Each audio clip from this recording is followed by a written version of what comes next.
Welcome to the hottest real estate topics on the planet, keeping you up to date with all the creative ways to buy and sell real estate without bank qualifying, so anyone can build real income starting today. Here is another great show with Dealmaker Bill and Pete the Rookie.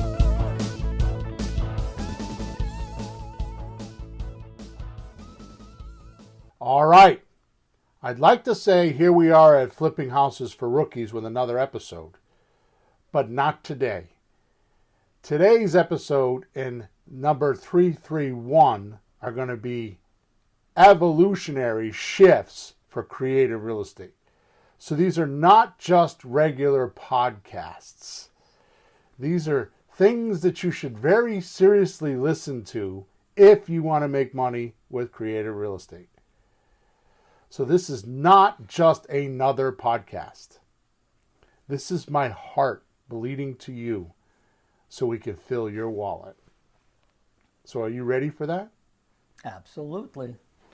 Episode number 330, the title of it is How to Plan Your Creative Real Estate Activity to Suit Your Comfortability. Really? That sounds different. You're always pushing us. Nope. How to plan your creative real estate activity to suit your comfortability. Wow. How polite of you. That's very nice of you. Here's the description. Get my throat clear here. Tick, tick, tick. Can't find enough time to do real estate? Possibly this is the truth of why you haven't found a real estate deal that would contribute to your money now, money monthly, and money later so you can retire early. Perhaps make an extra $3,000, $5,000, $10,000 per month to do as you please with it. Even allow you to give to charity, spend time with family, take vacations, and never really worry about paying for it all, or how much time you should spend doing your favorite things on planet Earth. Maybe you see this all as a dream and not touchable, or don't believe how you can turn time into money without a 9-to-5 job. But instead, use less time to convert your knowledge, talent, even personality into money. Maybe there is something working against you and you don't know it, almost as if it were invisible. But 100% counter intention that causes counterproduction. And as I said, you don't even know it yet. Until you listen to this single podcast, you may never know, which means you will never fix it and get everything you want out of life while working less. So right now I'm going to do the housekeeping section, but I'm going to give you a pre-warning. You're going to want to get a piece of paper and a pencil for the next minute or two. So get some paper and pencil so you can do this little drill with me right now while I'm describing what goes on. So here's the housekeeping portion of the podcast. So we record this podcast every Thursday morning, 9:30 a.m. Eastern Standard Time. We live stream it when we're recording onto Facebook, YouTube, and Twitter. I didn't push Twitter too much because it wasn't that great of a platform, but it has a new owner now, and I've been pushing it a little bit more, obviously. Mm-hmm. Also, wherever you're watching us or listening to us, please make sure you subscribe to us so you know when we're on the air, and or like us or dislike us, whatever you feel about us, and leave us a review. Also, in the description of wherever you're watching us or seeing us, there's always a link in that chat or in that description, and I put some amazing things there. I've put courses worth $1,000 or more in there for free, and not told anybody. I just tell you to go look at the link. It's like a jackpot, Peter. It's like going to the casino and pulling the lever, and sometimes you win and sometimes you get something better. It's like the Price is Right. There you go. Door number 1, door number 2, door number 3. And I'm not telling you which door. But there is something behind every door. Mm-hmm. It's like those scratch cards. Scratch this off and go to the auto dealer. See if you won a coffee cup or a car. There you go. All right, cool. So the last thing I'd like to say is that we have a private messenger group, a WhatsApp messenger group that's called Let's Talk Real Estate. If you want to be around like-minded people, it is a free group. You can go to What's Messenger and just type in Let's Talk Real Estate and you'll find us. Or if you want to speak to me personally or have questions, you could go to flippinghousesforrookies.com. Top right-hand side is a support ticket, and you can send me a support ticket. I usually check it usually twice a day, sometimes only once a day, depending on how many deals I'm working on. Okay. Mm-hmm. Last thing is, as we're broadcasting this 9:30 on Eastern time, 9:30 Eastern time Thursday mornings, you can go into any one of the platforms, Facebook, YouTube, or Twitter, and you can send us a question from any one of those platforms. I can see it in front of me. I beg of you to only ask questions, or actually you can ask any question you want. The only questions I'm going to respond to are the ones pertaining to the podcast. Any other questions, please send a support ticket or go to the WhatsApp Let's Talk Real Estate group. Okay? All right, Pete, here we go. Okay. In about 2 minutes, I'm going to ask for a moment of silence. Okay. So get your paper and pencil ready. Here it is. I want you and all our listeners to write down 3 to 5 things you absolutely love to do. 3 to 5 things that make you feel totally incredible, that you would move mountains to have, that you think about so much that it takes over your thinking. What are those 3 to 5 things? Good. A moment of silence, please, so you can jot them down.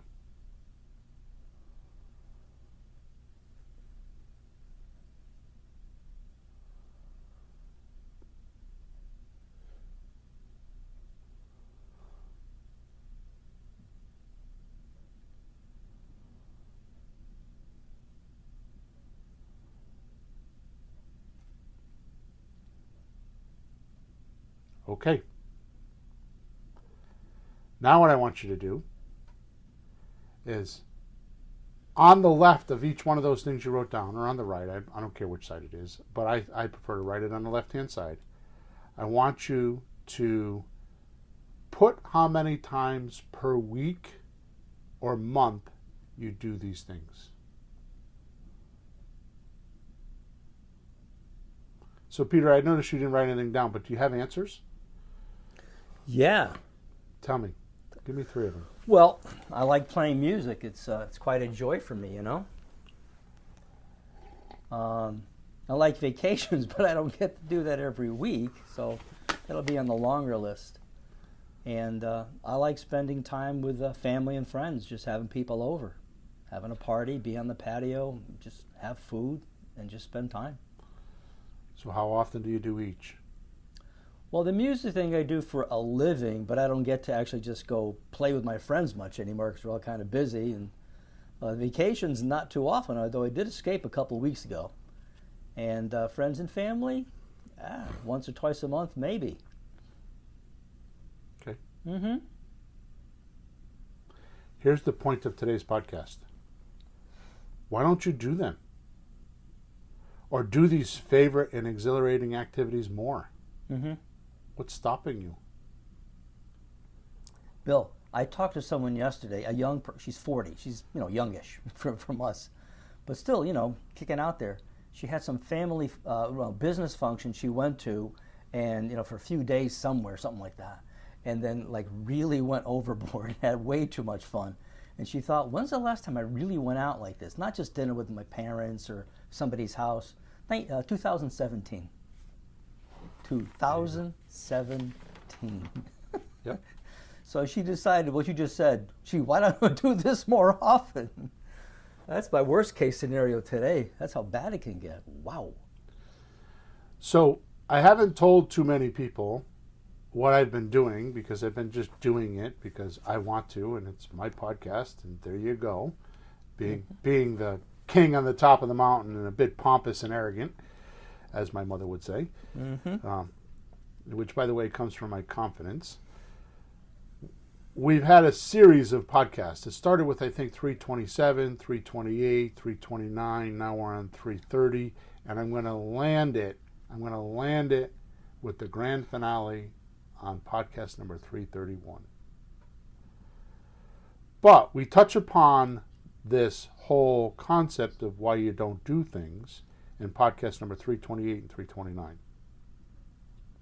In both those podcasts, I mentioned this thing we call environmental noise. Yep. Let me explain. Environmental noise. And we're not talking about cars going by or sirens or police, like as if you live in New York. We got something else worse than that. Right. I got to sneeze. Hang on.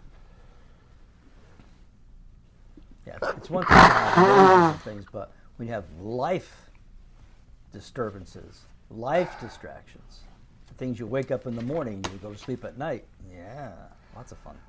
Well, it's interesting you say that because I'm going to divert from the podcast for a minute. Because when I think of environmental noise, here's what I think of. It's 4 pieces. Ah. You to you. You to others. Others to you. And others to others. These are flows, right? Those are 4 environments that you deal with every day. Yeah. You to you. You to others. Others to you. And others to others. Let me give you an example. You to you is, I don't think I can do it. You to others is, I'm afraid. Yeah. Others to you is, come on, you should do it. Others to others is the politicians on TV talking about how they're going to save the country or ruin the country. Now, I'm going to get into this in a little bit further in this podcast.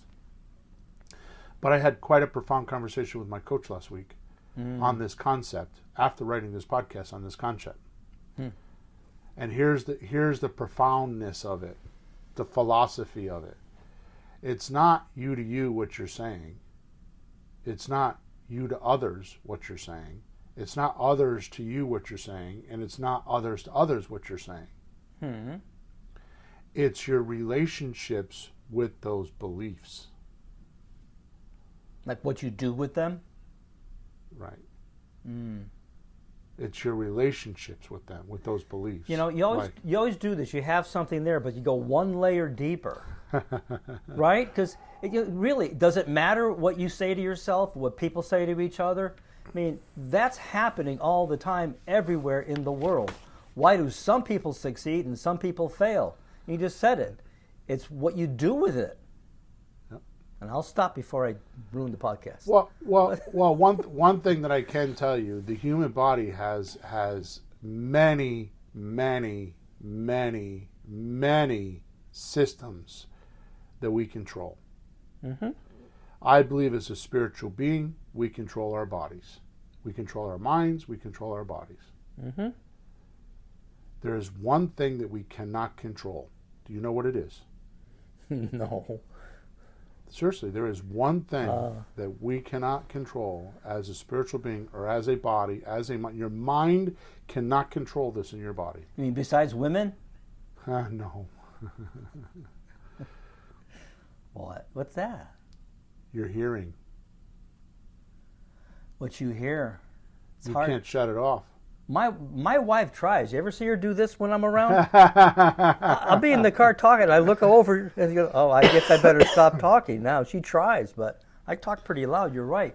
It's hard to not hear. The hearing is the only thing you can't stop. Yeah, you can close your eyes and not see. You can move away and not touch something. Yeah. Hearing. All right. Those vibrations pulse through. Let's move through the podcast. Here we go. In 1936, psychologist Kurt Lewin wrote a simple equation that makes a powerful statement. Behavior is a function of the person in their environment. In their environment. Behavior is a function of the person in their environment. Now he has this thing, it's called B equals F, and then in parentheses P dot E. Whoa, what's that? Close parentheses. I have no idea. Oh, thanks. Because I took it from him. It's his formula, so I want to make sure that he gets credit for it, right? Yeah, but we don't know what it is, huh?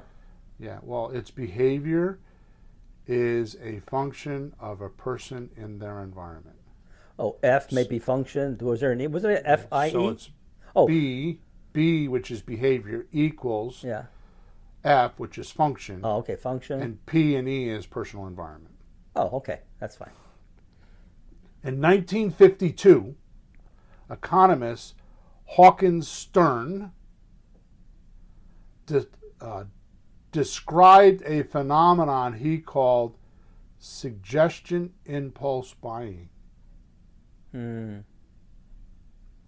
which is triggered when a shopper sees a product for the first time and visualizes a need for it. I'm sorry. Every time I see some insane commercial on TV, I look at Mary and say, "Do we need Zeljan? Yeah. Or do we need that?" Says, "No." Well, I could tell you, I read a lot of, you know this, I read a lot of books from the 30s and the 40s and the 50s because it was different then. And one of the things that marketing has come off of is visualization. It's come off of it? Yeah, Wow. yeah. So what's happened is visualization is now a video, right? Yeah. But the message or the end product is lost. They're too much into the tech of it, like making it fancier, look professional, and not the message. Right?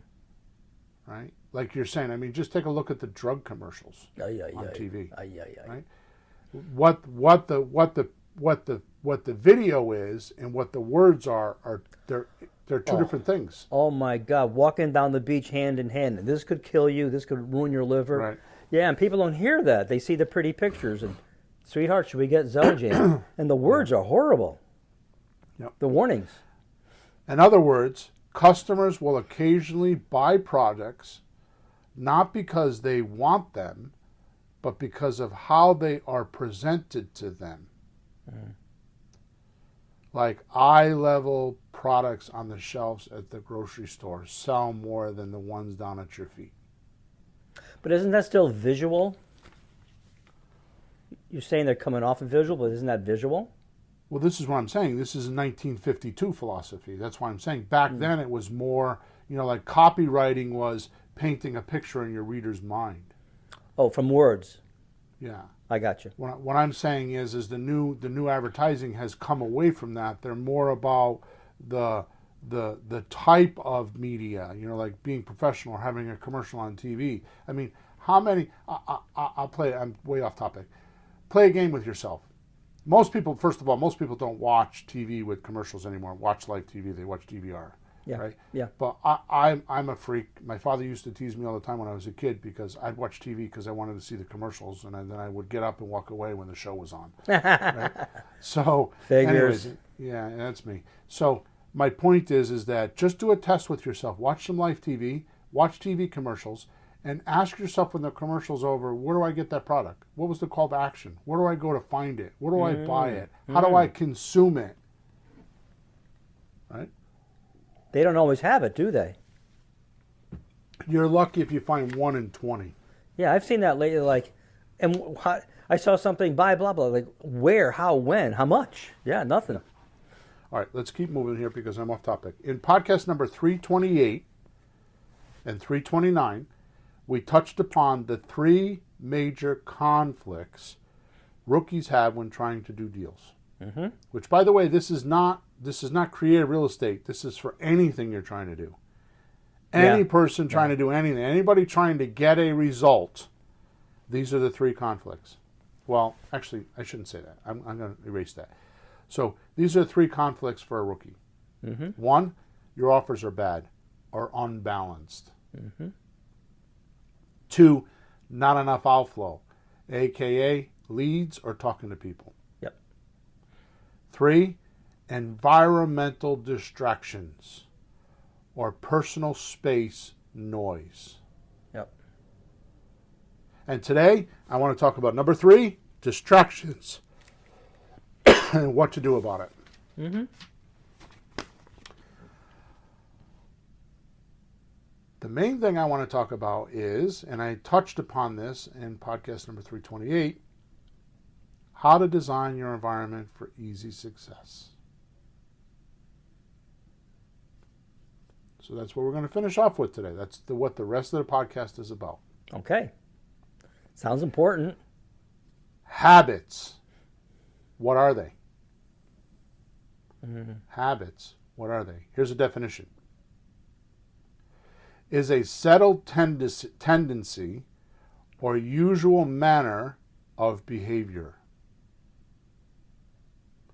to the point that often is on automatic and nearly or completely involuntary. And hard to stop? Yeah. Mm-hmm. Well, they're hard to stop because they're below you. They're non-conscious. They're not unconscious. They're non-conscious actions you're doing. And I'm going to explain that to you. That's the point. Okay. So I'm going to read the definition.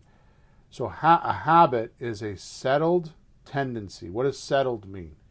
Well, that's occurring. It's like, it's just set up so that it just keeps going. It's settled in. It's just there. Yeah, so to Routine. me, it's a conclusion. Yeah, that's just the way we do it. Yep. Well, why are you putting that in the cake mix, Mary? Well, because that's the way we just do it. That's what my mother taught me. Exactly, my mother always did. Yeah. It's settled. It's done. It's like there's no debating it. It's just settled. It's decided. Yep. Done. No conversation, no thought, no change. Right. So this habit is a settled tendency or usual manner of behavior. Mm-hmm. Usual manner of behavior. To the point that often is on automatic and nearly or completely involuntary. Mm. So that bears the question to somebody like me, what causes this? Watch this. Mm-hmm. What if your space or your environment, when I mean environment, I mean like what's around you right now. It's the things you can see. Right? So like if you were to draw a line like a dog with a collar in a yard, like a certain line, a box around you, mm-hmm. right? And those are your points of like anchor. They're the furthest points you can go because you could either see them or you can travel within that box. Yeah, or you're comfortable. You're comfortable in that box. Right. You know, like you ever you have somebody like walk up to you, they're like 2 inches from your face. That's too close. Yeah. And some people can't venture beyond their city, their space. It's like your space where you feel comfortable putting yourself into the space. Right. And it's where you move around. It's where you have your feelings. It's where you have your thoughts. It's the space within that box that you created, mm-hmm. non-consciously. Mm-hmm. Okay, so that's what I mean by universe. So what kind of... so watch this. What if your space or environment around you had you in a hypnotic state? Kind of like a hypnotist putting you under on stage, telling you every time he touches his tie, you'll bark like a dog. Mm. Woof. Woof. Right? Woof. And you do it. Mm. Non-consciously. So the space will be controlling you in a sense, you don't even realize it. Uh-huh. Yep. What if the objects you have in spaces, like your bedroom, your living room, your office, etc. We're giving you these hypnotic signals, kind of like the hypnotist touching his tie, right?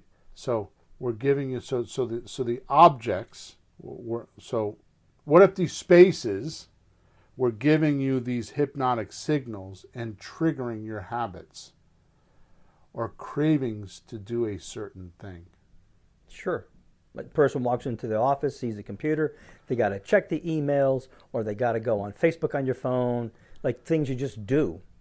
That's what my next sentence is. Like logging onto your computer and going right to Facebook or TikTok and losing 30 to 90 minutes doing absolutely useless nothing. Yep. And then justifying it by saying, well, that's how I relax.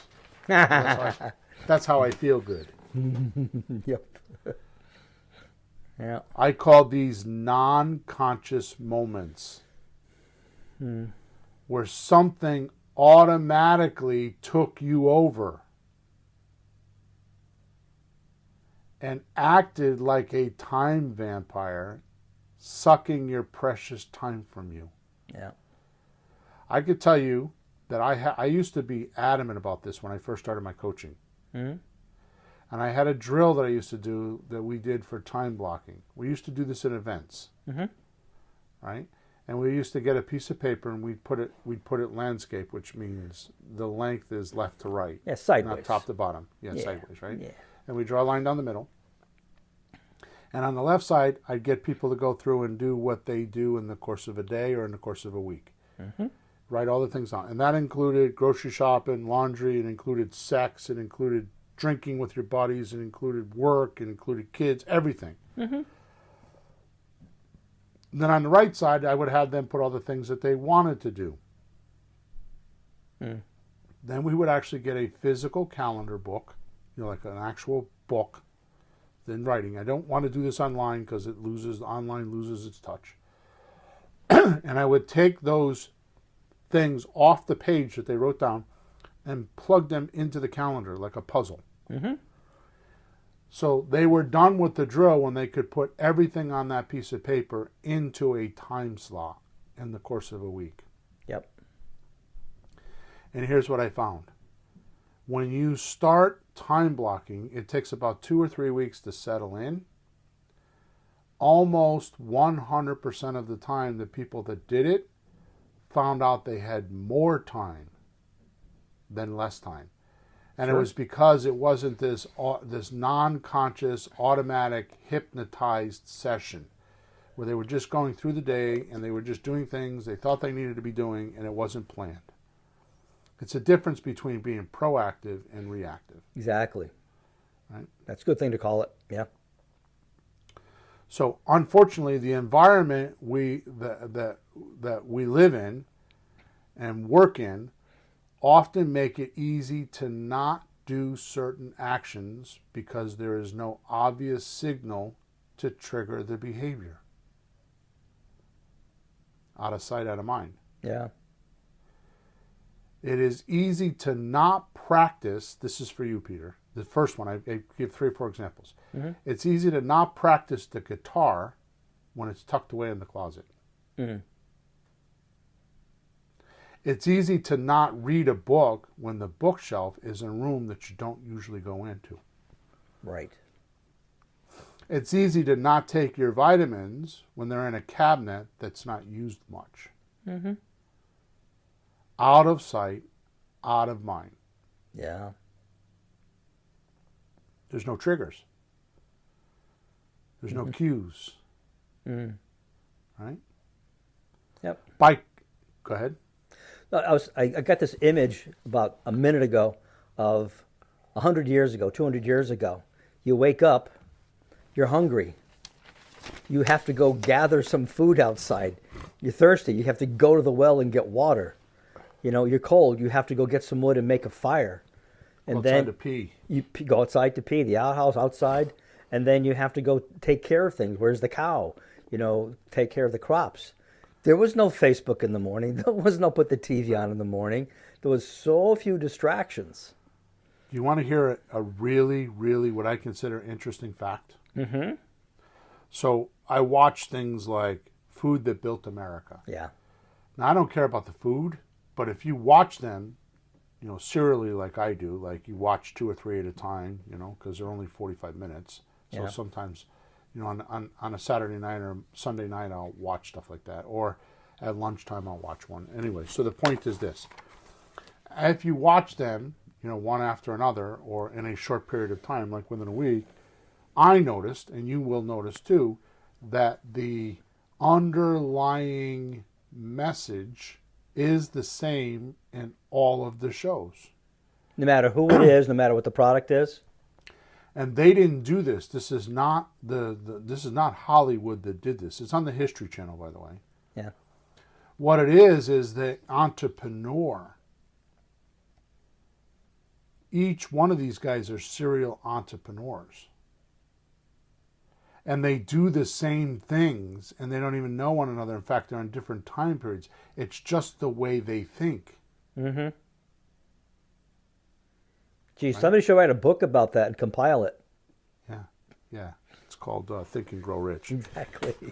Napoleon Hill. Yeah, I mean, you're right. These things are, if you want to be an athlete, there's certain things to do. Musicians, there's certain things to do. Businessmen, businessman, entrepreneur, there's certain things they do. And it's not taught in college necessarily, is it? But there are these books around that show you how you have to think, plan, do, and they're similar.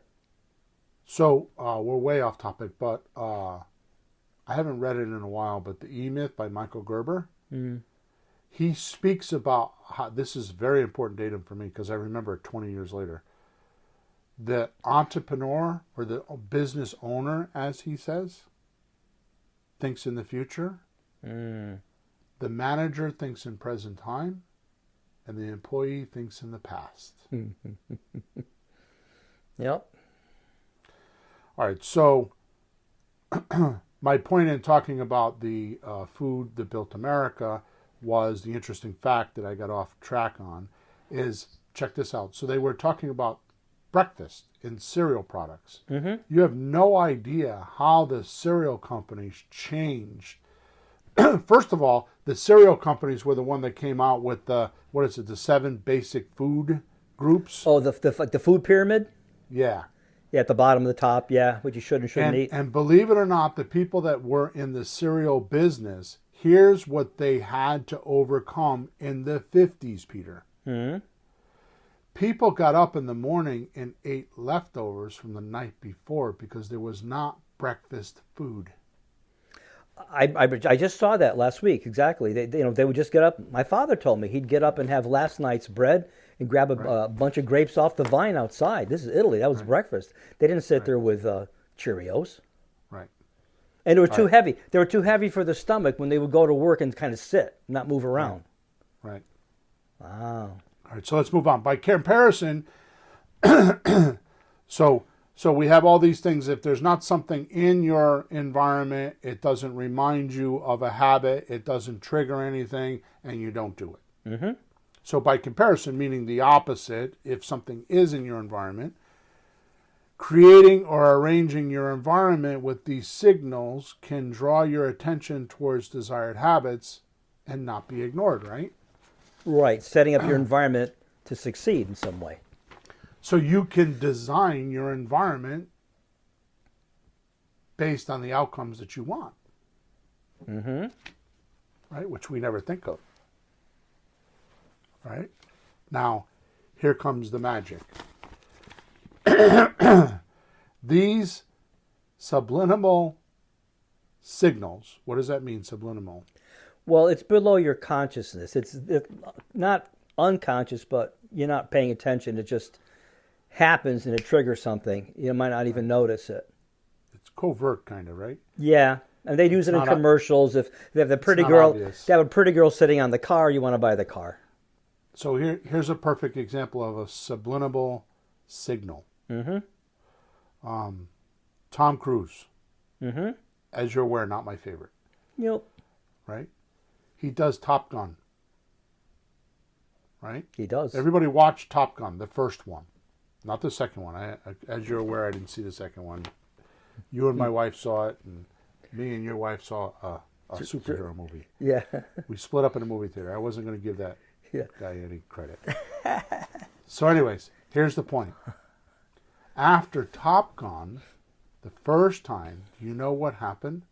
Two things happened after that movie was released, and it was a box office hit. Mm-hmm. The Air Force had the most amount of recruits in history, Yeah. and the sunglass company that sold the sunglasses Oh my God. became billionaires. What about the and motorcycle millionaires. guys? No, I've never read about that, but those were the two things that were noted. Yeah. Those were subliminal messages. Yeah. Okay? So these subliminal signals that get you off, good or bad, that set you off, not get you off, that set you off, good or bad, become associated with the objects in any given space that in your work or play. Yep. So it's the objects that set the cue or set the signal, right? Sure. And I don't mean your habits are defined by the objects. What I'm talking about instead is our relationship with those objects. Mm. And the connection to our certain routine or habit. Like in episode number 328, I talked about the candy bar at the chair where you watch TV. So you sit down after dinner and you're like, oh, half an hour in, I want something to eat. Oh, there's a candy bar. Yep. Right? Mm-hmm. I mean, I told the story back then too. I'll say it again. It's like when I hired a diet coach who's a friend of ours. Mm-hmm. Right? First thing she did was come in with plastic bags and clean my kitchen out. Right? Those are triggers. Yeah. And she took all the bad shit, and then we went to the grocery store and we put all the good shit in. Yep. And it worked for quite a while. Mm-hmm. Right? I don't mean your habits are defined by the objects. That's the key. It's the relationships. Right? Yeah. So instead of looking around and giving any given room, right, wondering if you're hypnotized by your pencil, right? Mm-hmm. Instead, start thinking about the relationship with that pencil. Like, do you put it in your mouth and chew on it while you're thinking? Mm-hmm. Without being aware you're doing it. Mm. And feel it helps you to think. Right? Computers are that way, right? I'll tell you the $1 billion product that has done this to the nth degree. What's that? Mr. Jobs did it with a smartphone. Hmm. I remember one time my daughter came to me, Jessie, my 31-year-old daughter, who's very smart. She's trying to get a PhD in English. That tells me to me, that describes how smart I think she is, right? Sure. So I'm on the phone with her, and she runs this scenario that I can't do with you right now. But she's like, Dad, imagine being in the 1920s. And I sit down with you and I tell you, and she describes the phenomenon of having a cell phone. Mm-hmm. Imagine being able to talk to your friends on a device in your hand anywhere in the world. Imagine being able to go look at any picture you want. Imagine watching TV on your phone. TV, which there was no TV in the 30s. Yeah. Or 20s, right? Yeah. Imagine seeing, and she just went on with about 6 or 8 different things. And she said, that's the cell phone technology. Mm-hmm. Which, by the way, didn't come around until when? The 90s? Well, cell phones, but then the smartphones, I think that was just really recent. Kind of. Smartphones is the really crazy part. Yeah. Yeah. Right? So That's an environmental trigger. Right? Oh, I'm bored. Go on Facebook. On your phone. Right? Whereas once we would have gotten up and done something, plant some vegetables, clean something, build something. How about this? This happens all the time to me. I'm in the cigar shop. A bunch of guys are sitting around talking, right? Something comes up and they're like, Google it. Now, here's the part that really aggravates me. Just because I put stuff on Google. I put a lot of stuff on Google. And nobody critiques my information. Now, I feel like I'm ethical with it, but I know that there are a lot of people that aren't. So just because it's on Google doesn't mean it's true, or it's on the internet. Does that mean it's true? Which, by the way, and I'm way off topic here, Google is not the internet. You realize that the World Wide Web, www, is the internet. All Google does is it goes to the internet, brings it back to their servers, and it indexes them, which means just like a book. In the front of a book, you have an index. All Google's doing is taking the World Wide Web information, which, by the way, they don't monitor, they don't control. All they're doing is downloading it to their computers, and they're indexing it, so when you search it, you can find it easily. That's Google's. They don't qualify the information. They don't check the information. They just relay it. Yeah. There's a big problem in our society right there. The qualification of information, which goes back to the visual part. So you put in your mouth the pencil and you chew on it and you think it helps you, right? Yeah. So the influence comes from the relationship you have with your surrounding external environment and internal, which means you could design your own environment with vision alone.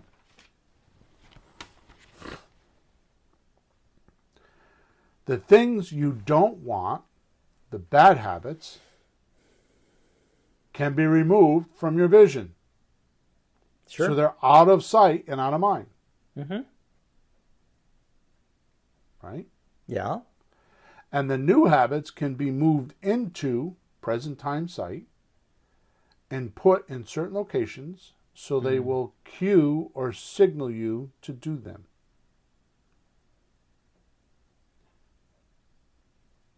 Does this make sense? Yes, absolutely. I remember when I started doing real estate, it's like, where's my stuff? Like, I need a script or something, and wait a minute, where's the names? Where's the guy that called yesterday?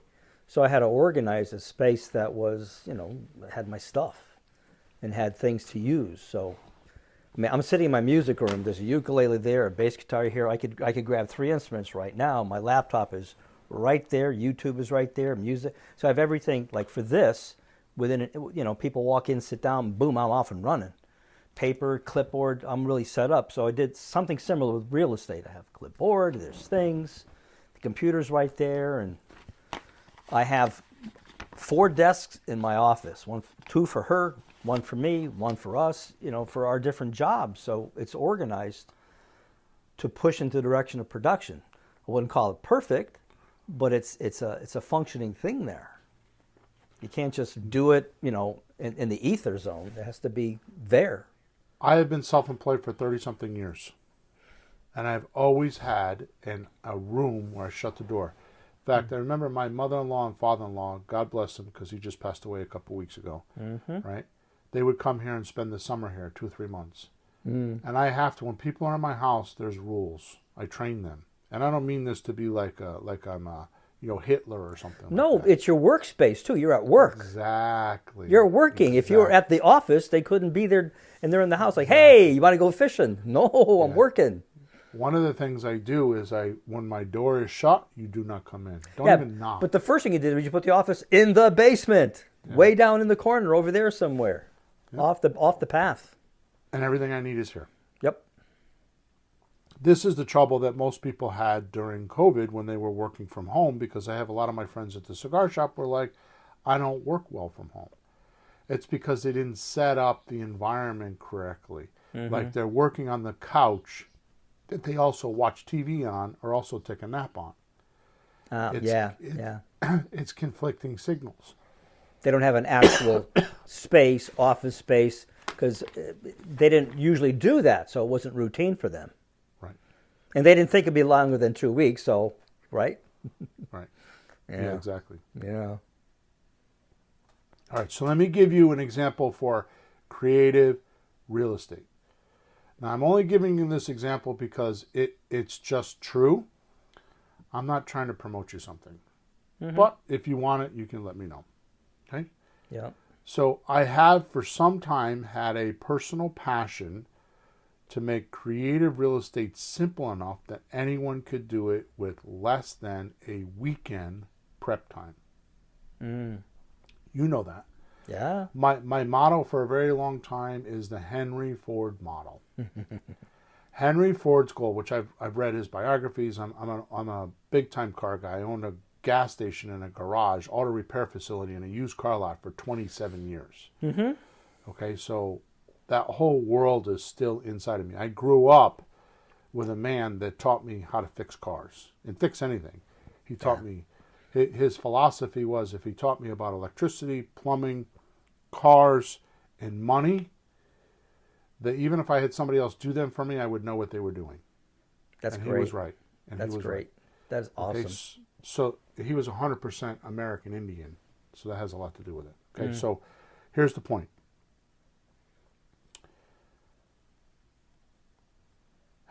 Lost my train of thought. Henry Ford model? Oh, Henry Ford model. Thank you. Welcome. Henry Ford, well, because I'm a car guy, right? By the way, you want to read a really cool book, read a book about Lee Iacocca, because I don't know if you guys know this or not, but Lee Iacocca actually built Ford in the second stage. After Henry Ford left, Lee Iacocca built that company. He saved it, right? They would have trashed it without him. So Henry Ford said, I want every American to own an affordable car. So much so that I thought he invented it, but recently I found something different. But he was the one that advocated a 40-hour work week because he wanted his employees to go on the weekend and drive their cars. Right? So Henry Ford said, I want every American to own an affordable car. And I feel that way. I want every American to be able to have the ability to do real estate. There's no reason why. There's so many wealthy people because of real estate. It's the number one wealth builder and the number one stable wealth builder. So I've kind of got that passion, right? So here's what happened. Sean, my other partner, who's young, he's 27, and you know this because you were part of this, right? We bought REI Replay, Real Estate Investing Replay, REI Replay. And REI Replay is a $49 a month software that was designed for wholesalers. But it's a CRM, customer relationship management tool, with marketing tactics connected to the clients. So Sean and I spent 2.5 years, because his job, he's an electrical engineer. His job at 27 years old is to design dashboards for the Hawkeye helicopter. So he's pretty sharp. Yeah. Right? So between that and my experience with real estate and your feedback with how we do things, we built a system within REI Replay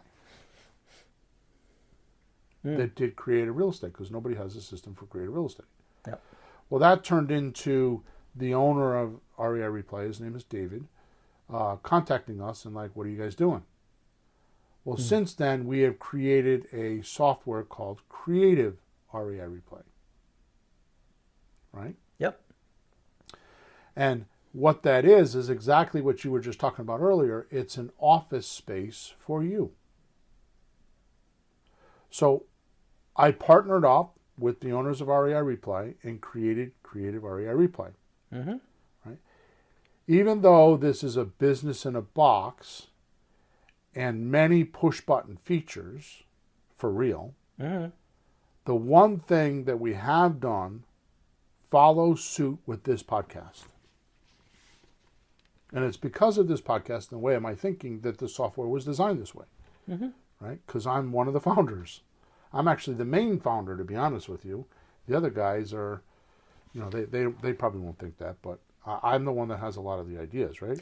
Well, there's a technical aspect to a job, which you know, and then there's the backing admin and production. Like a musician is the tech, the product, but then you have to have engineers and recording guys. So Sean is like amazing with software and computer and all that stuff. I don't know any of that bit, but he came to learn creative real estate, and so did Dave. Yeah. But as a team, you guys are working pretty well together. That's the point. Right. So here's what we did, is we created this system. And the first thing that we did together is when you get this creative REI Replay account set up, which there's an onboarding process. You cannot use the software without one of our support people spending an hour with you setting everything up. So we do not want you to fail. So we have onboarding, and you can do that onboarding call as many times as you want. Okay. Matter of fact, I'm going to actually call on our account either this afternoon or tomorrow afternoon because we've never done the onboarding correctly, I don't think. And our system is not working correctly. Oh, yeah, ours, yours and mine. Really? Okay. So here's the magic. We supply every account, every creative REI Reply user that pays us monthly, we supply them with motivated leads. And here's what happens before your eyes, right? Yep. So we take these leads and we connect them to the right campaigns. I'll go over that in a minute. But here's what happened to me right before my eyes. Coaching clients who have been long-standing with me and not doing deals, all of a sudden were bringing deals to the table on our coaching calls to work on.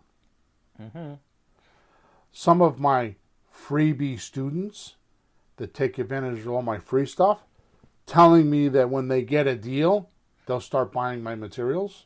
Yeah. All of a sudden, started presenting deals.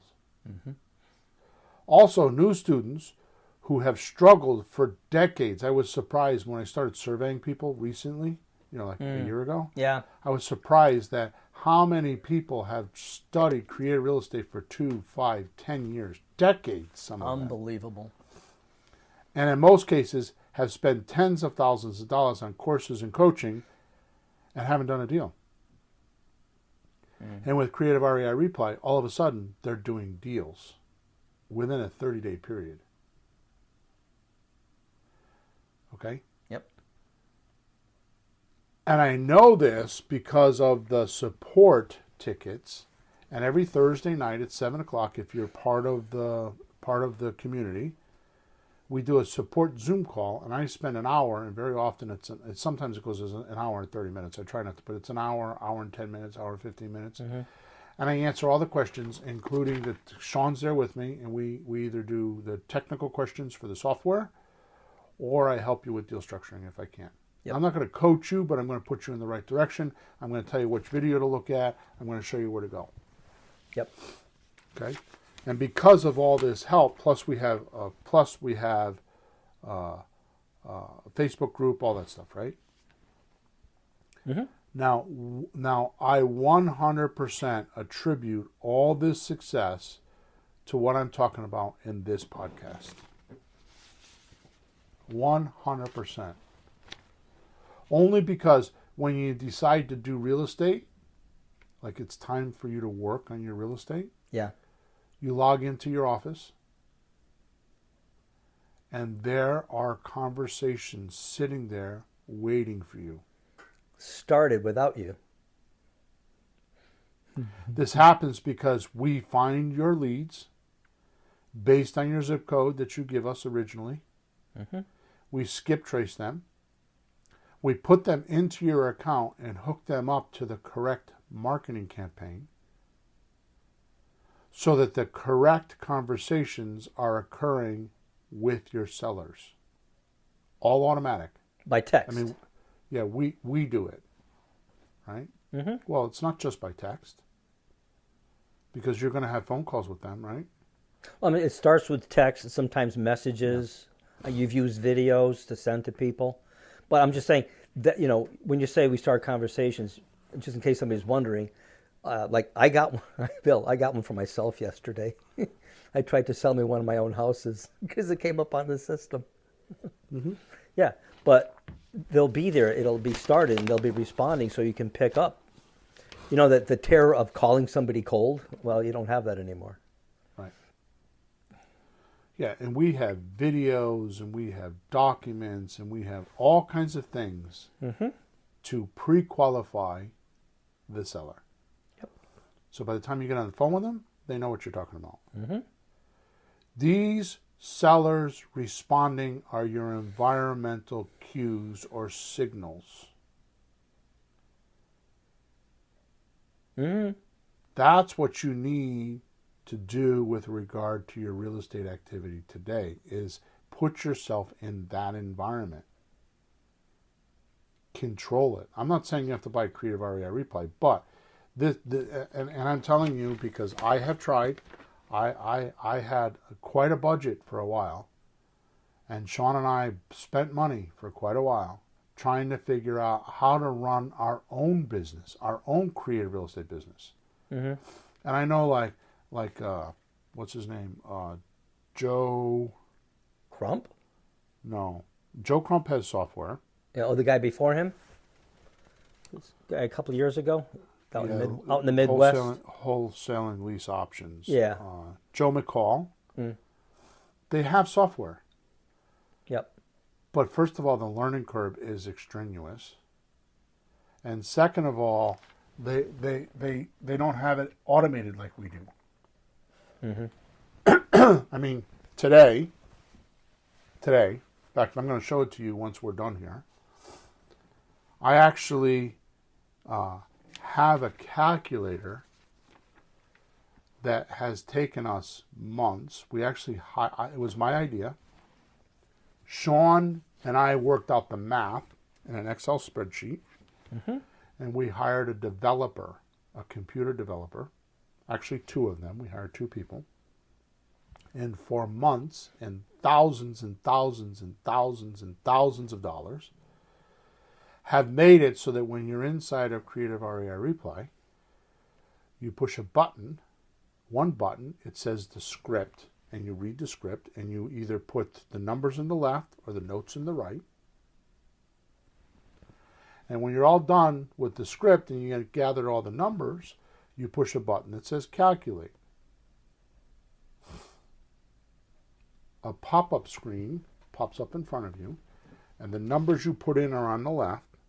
And on the right, all 7 of my deals are there, and it tells you with a red, yellow, or green light on what deals you could do. You do this while you're on the phone with your customer. Mm-hmm. So if it says that you're qualified to do a subject to deal because it's green, you click on the subject to button. It opens up another screen, and the math is on the right. All the numbers, like what the deal is, based on my percentages, on the numbers on the right. Mm-hmm. And on the left is a checklist that you have to go over all of the points of that deal with the seller so that you can't make a mistake. See, one of the things that happens with my coaching clients is they tell me they have a subject to deal. And then in the beginning, I would get on the phone with them, and it's like they did not prep the customer at all. They didn't even know what it was. And I'd be on the phone for 3 minutes, and I'm like, they weren't qualified. They're telling me how motivated they are, and they weren't. Yeah. The other thing that I noticed during COVID is we had a tremendous fall off. We'd get people to sign our memorandums, and then people would disappear and not do the deals. Mm-hmm. So all of this experience over all these years of coaching and helping people and my own experience have come together in one spot. It's incredible. And I'm not pitching this. You don't have to buy it. I'm just telling you that this is what I'm talking about with this environment. Right? You time block. I'm going to work for 1 hour a day from 4 until 5 p.m. Mm-hmm. And you go in and you will not spend that much time in the system, I don't believe.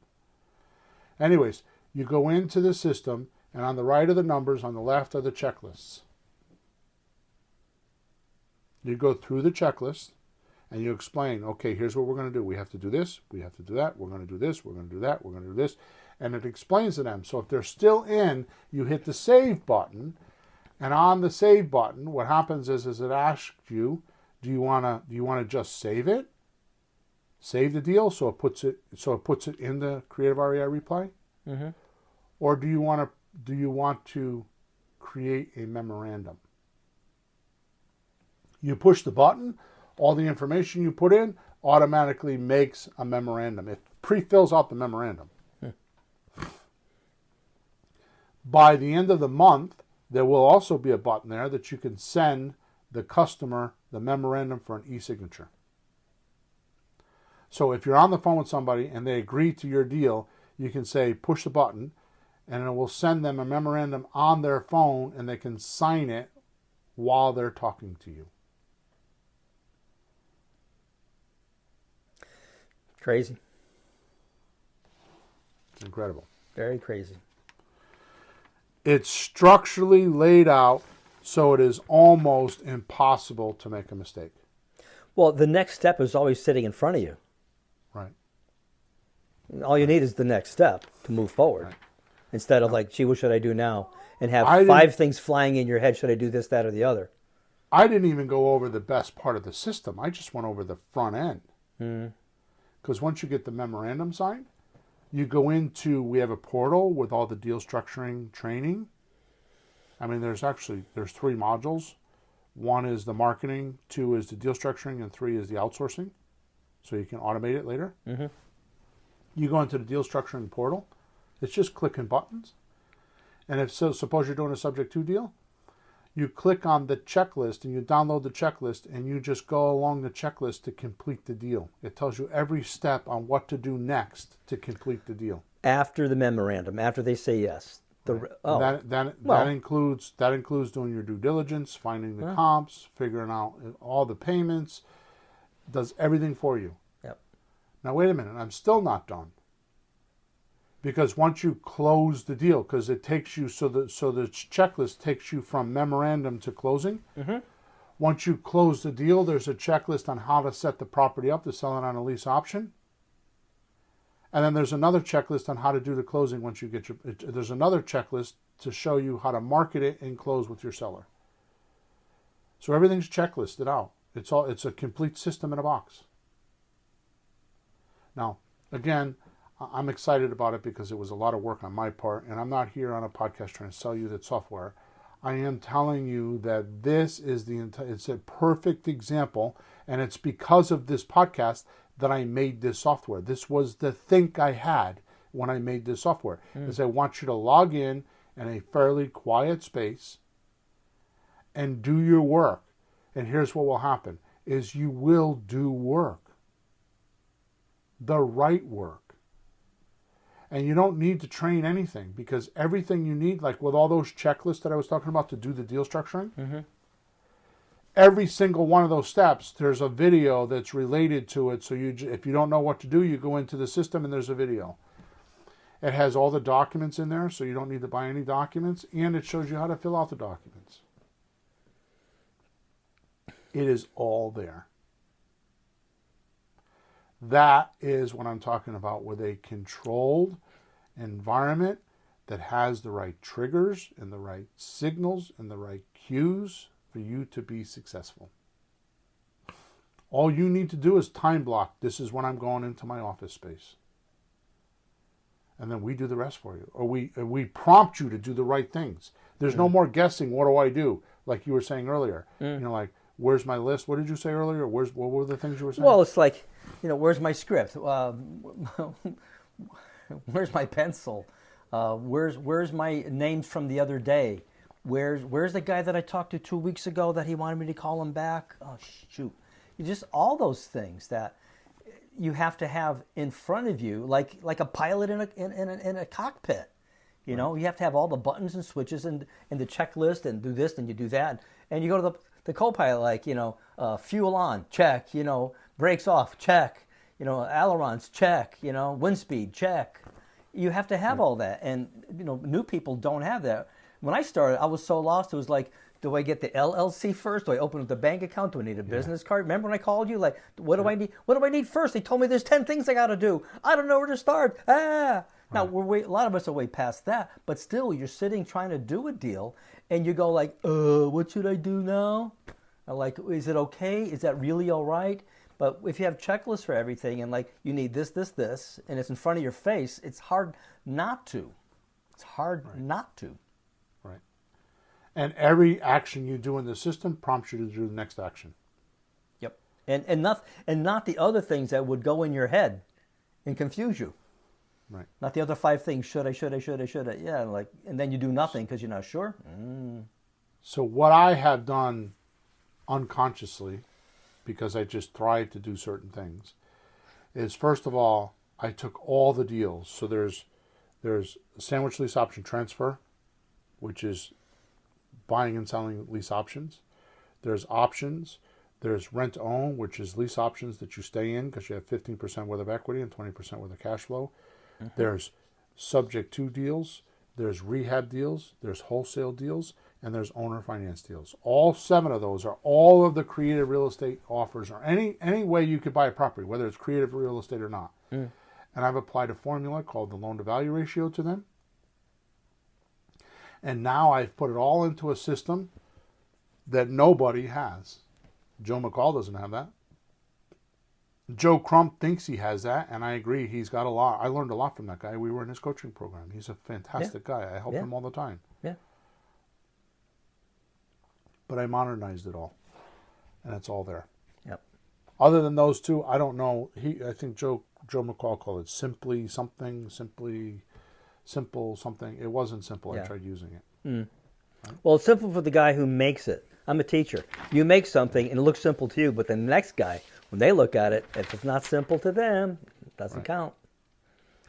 All right, so we need to go, Peter. I'm sorry I got off on a tangent on that, but I'm so proud of what we built because, honestly, with this calculator that we're launching, believe it or not, today. Actually, we're launching it on Saturday, but we're going to announce it today. Here's my expectation. Where it used to take me a year to change or more to train an acquisition manager on what to say and how to do it, I can now do in an hour. And we take acquisition managers from being acquisition managers to order takers. I have expectation with you by the end of the year to have a VA actually doing our closing call techniques with this calculator, working an hour a day or an hour and a half a day. That'd be incredible. Now all we need to do is go in there and approve the deals. Who's got that? Yeah. All right, so we need to go. I would like to personally thank James Clear with his book, Atomic Habits, for introducing to me this environmental objects and relationships to those concepts, ideas. He's helped me and my research extremely and opened a lot of doors for me to be able to help you today on this subject. Because if it wasn't for me reading that book, I would have not, they were my triggers. Yeah, right. I would have not probably gotten here. Yeah. Okay? So, next podcast, in our world, it's next week. It's podcast episode number 331. Which, by the way, I have not told you this, and I'm assuming you'll be okay with it. We will talk about it in a few minutes. I'm going to pop a surprise on you. He's talking to me now. Yes. Go ahead. Yeah. So the name of the podcast is How to Actually Retire Early Using Creative Real Estate. And guess when we're going to record this? What, you said when? Yep. Oh, because it's Thanksgiving? We're going to do it Thanksgiving morning. We are? Yep. Oh, okay. I'm available, actually. I know you are. Here's the reason why. It's my Thanksgiving for everything that everybody's done for me, and I'm going to give back. Oh, wow, that's nice. It is going to be a huge, huge podcast. So I hope you can join us. You have no reason. What are you doing on Thanksgiving morning? Just record the Macy's parade and listen to us. That's what I'm doing. All right, guys. Thanks for listening. Thank you for all of your support. We're 9 minutes past the hour, which is common for us. And if you have any questions, make sure you go to flippinghouses4rookies.com. Hit the support ticket on the top right-hand side. Or you can go to WhatsApp Messenger and download the Let's Talk Real Estate app. And you can ask questions in there. And of course, don't forget to leave us a review and subscribe to our channel wherever you're watching or listening to us. Okay? Have a good week. Talk next. Thanks for tuning in to the hottest real estate topics on the planet with Bill and Pete. If you want to continue learning how to buy and sell real estate without money or credit, head over to flippinghouses.club for some cutting-edge real estate wealth tools. Or contact us at info@flippinghouses.club.